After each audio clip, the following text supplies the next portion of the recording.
Hey everyone, welcome to Old Down Garage. Thank you for tuning in. So today we are working on the Bolens 5 tiller, Bolens model 2150. Going to be working on trying to get the engine running. And this is I did not realize that this would be an engine off job. So once I realized that, I decided to go ahead and start some disassembly off camera before the video. Anyway, let's dive in. So, why is this an engine off job? Because look at the tolerances down here. You can't get the flywheel cover off while it's in here. And you're probably thinking, okay, just take off the flywheel cover. Well, problem with that is one of the lower bolts, I believe it's the one on the other side at the bottom, you can't get out while it's sitting in the tiller. Therefore, engine out job if you got to take this off. Alright guys, here we are, finally. It took me forever. Every time I thought that, okay, I just have to take this off and then the engine will come off, there was something else that had to come off. It was ridiculous. So, that being said, I'm really going to go over this engine and make sure that it is in tip-top shape before I put it back on. Hopefully I won't have to take it off again. Anyway, so let's continue. Okay, so first thing we notice is, like I said in my first video of this tiller, when I first brought it home, this has a reverse pulley. This engine, there's your crank and crank pulley. This is a camshaft with a reverse pulley. The camshaft spins the opposite way. So, okay, crank spins this way, cam spins that way. I'm sure many of you already know that, but hey, there's some people that don't. Yeah, let's go ahead and finish getting this cover off, and that will reveal a nasty mouse nest. Ew. Ew. It's falling apart in the tailgate of my truck. There's not a lot of stuff that grosses me out. Mouse nests gross me out because they pee in their nest. Ugh. Yuck. Get off of my tailgate. So disgusting. Mice are disgusting animals. I'm going to clear some of this out of here.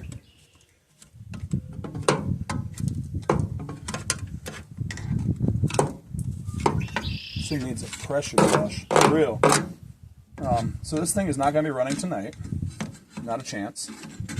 Especially with the late start I'm getting on this video. Sun's going down as we speak.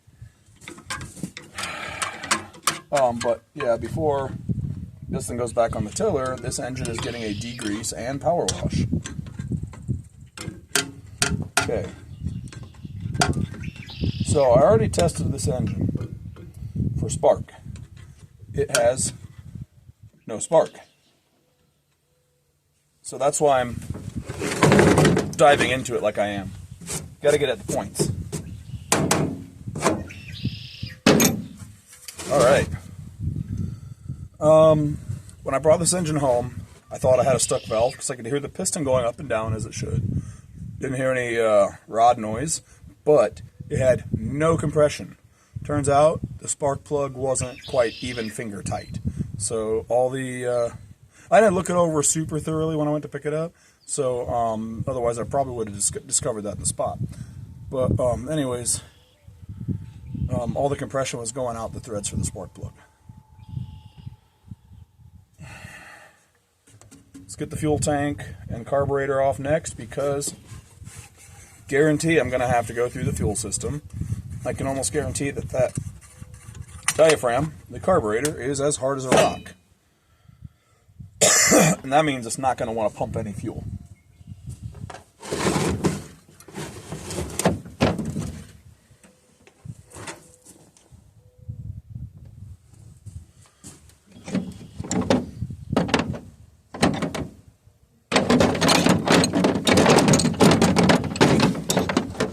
other socket.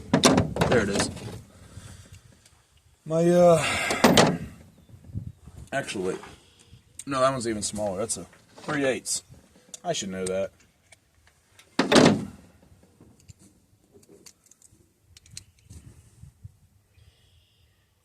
So yeah, there's going to be multiple parts to this video, just getting it running.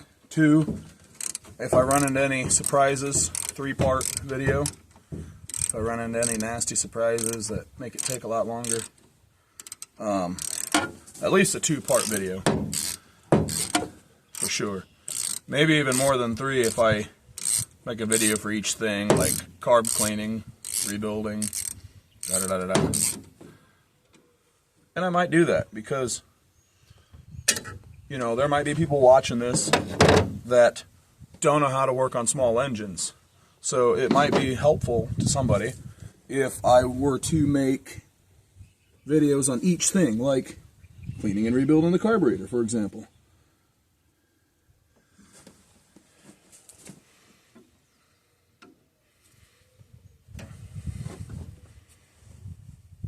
Now, when I thought that this engine had a stuck valve, I went and bought a gallon of diesel fuel. I was like, well, I'm just going to fill the cylinder up all the way. It's not going to hurt anything. If anything, it'll soak down through the rings and help to lubricate the rings. And it's like, you know what, while I'm at it, I'm just going to fill the crankcase to hopefully help free up any sludge deposits that it may have in there. And while I'm at it, there's old fuel in the bottom of the fuel tank. I'm going to put some diesel in there too, let it soak in. Maybe, I don't know if it's the first time I've filled a crankcase with diesel or a fuel tank, but I was like, what do I have to lose? You know, it might help loosen some junk up. So I figured, hey, I'll just try it. So we'll see how that goes. Cleaning those.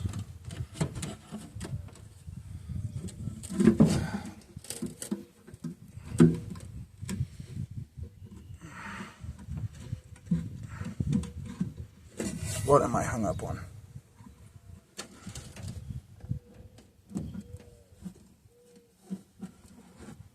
Oh, yeah, there's a governor spring hooked up down there that I kind of forgot about. Ooh, come on, get back up there. This is going to be fun. Might need to run and grab some needle nose pliers. Maybe I can get it with just my fingers. I don't know. Kind of doubtful.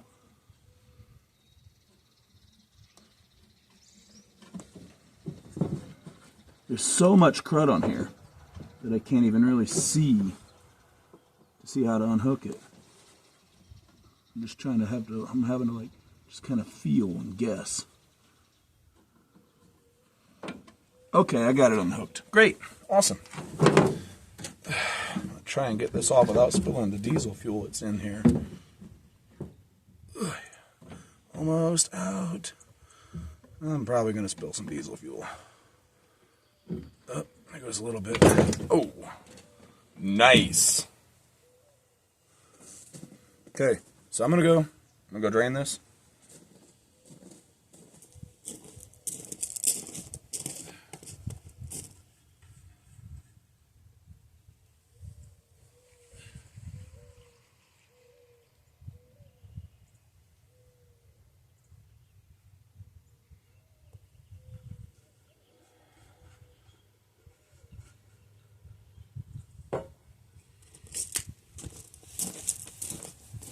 So I can say this much. I've already drained the crankcase, the diesel and old oil that was in there. And judging by the looks of the oil that came out of there, it probably did free up some sludge deposits because it wasn't all liquid. There was like little chunks. So, and I caught one of the chunks and it was just mush. So yeah, there was sludge deposits in there and that must have freed it up. And judging by the look of the diesel that came out of the fuel tank, you know, it must have freed up some gunk in there as well. So, yeah, it's good to know for the future. Come on. Oh, thank God. That came loose. Whew.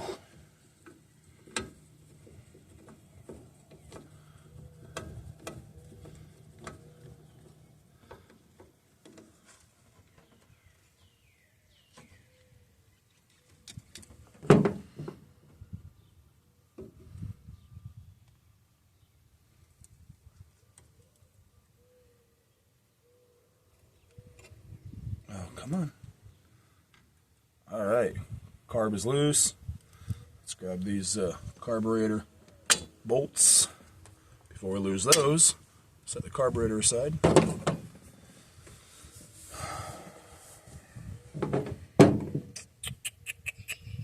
right, now we got to turn our attention to the flywheel. I forgot to bring my 1/4" drive sockets out. I'll be back. Guys, I'm back. Got my 1/4" drive sockets.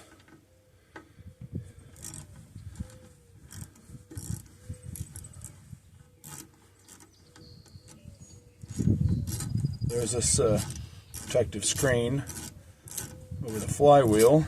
Keeps debris from getting in there. Taking that off. This isn't ending. Oh boy. Why do I drag home junk to work on? Why couldn't I pick a normal hobby? Why couldn't I just like play video games or something? Oh, yeah, I forgot. Video games are a waste of life. I spent years when I was younger just playing video games. I almost never play video games anymore. Since picking up this hobby, I've lost interest in it. No interest in video games anymore. The only time I'll play is if I'm with a group of people and they want to play as a group. I will not play by myself. Just no interest in it.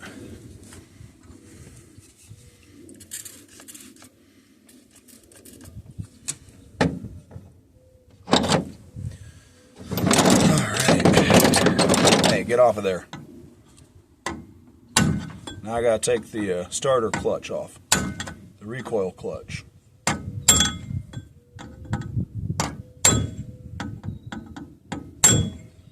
There is a special wrench for this. I don't have one. And there's a special tool to hold the flywheel too. Don't have one. Been meaning to get one of each, but yeah, I don't have them currently.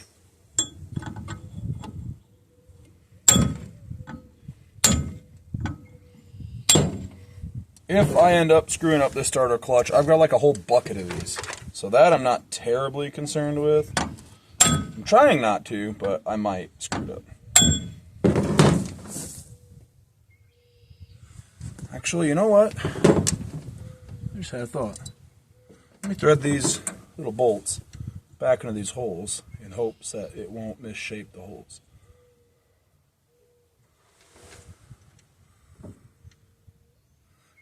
Never done that before, but never really needed to.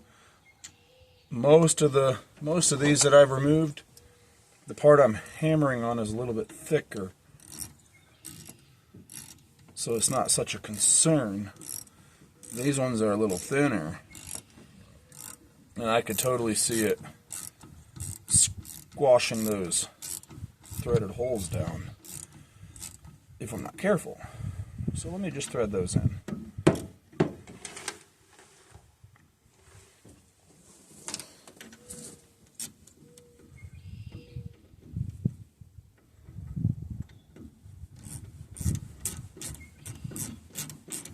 You're probably wondering why I'm working on the tailgate of a truck. Well, number one, my garage needs organized, but number two,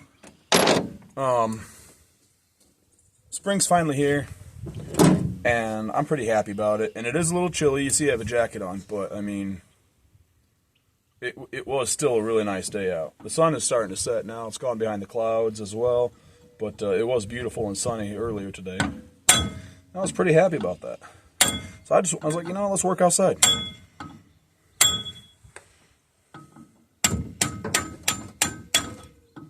It's coming, it's coming. Could probably almost, aha, there we go. Grab it and turn it.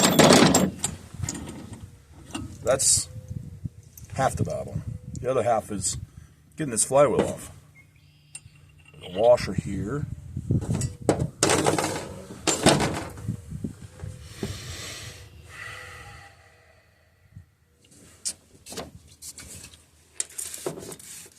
Just really douse that in WD-40. Now, would you not fall over? That's a no. What I'm gonna do is gently pry on the back side of the flywheel and tap on the end of the crank. If only I had a way to hold the engine still, like if it was still bolted to the tiller. Too bad this was an engine out job.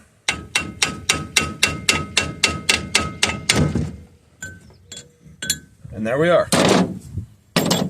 Sometimes that doesn't work so well, but I mean, I find that oftentimes a little bit of pressure behind the flywheel, but not enough to damage anything, and some gentle tapping is all that you need.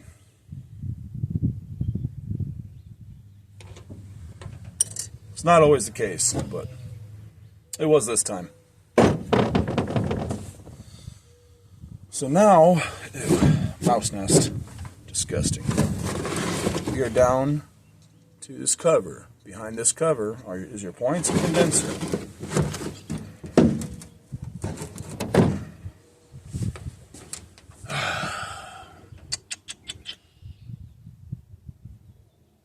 Just thinking, how much further do I want to go without cleaning this thing off? This thing has so much grease and dirt built up in the cooling fins, it's not even funny. I hope that, I mean, this seems like a really low hour unit, but I really hope that they didn't bake that cylinder. This time will tell. And that intake port is really, that's dirtier than normal too. That's weird. Oh guys, I forgot to go over what new parts I bought for this. We can do that later on.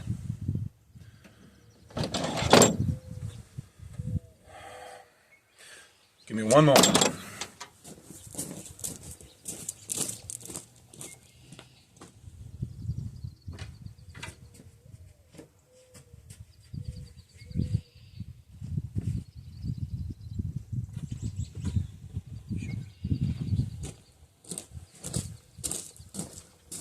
One of my tools that I don't think I've shown you in my videos yet. If you guys watch many of my videos, you know I love the Hercules tools from Harbor Freight.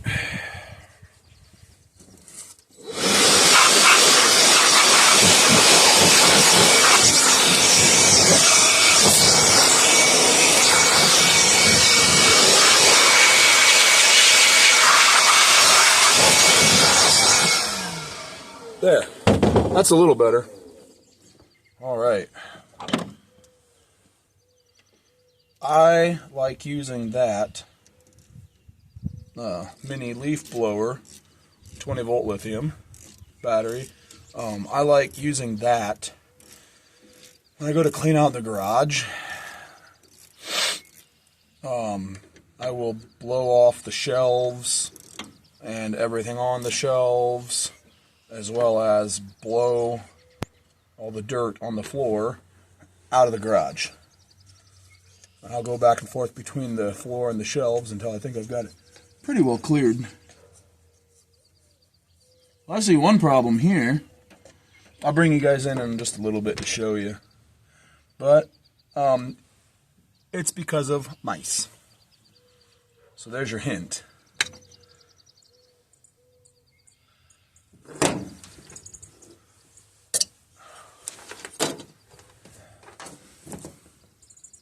And I see another problem here. That is one of possibly two reasons why we don't have spark. I see one for sure, possibly two reasons.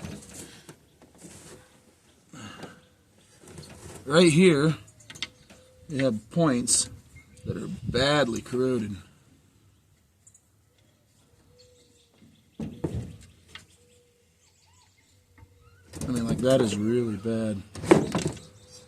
Alright guys, let me bring you in and show you. Alright. The contacts on those points should not be yellow and green. That is corrosion. That's problem number one. The other thing that might be a problem, they're not touching anything to ground out, but let's see if I can get it to focus. See the insulation on this wire right here has been chewed away, as well as right here. So I'm gonna have to fix the insulation on those wires. That one there is a ground wire for or not a ground wire, but it's the kill wire. It grounds it out. So when you put the throttle all the way down, that wire goes to here, and on the other side, put the throttle all the way down, the throttle makes contact with that ground wire.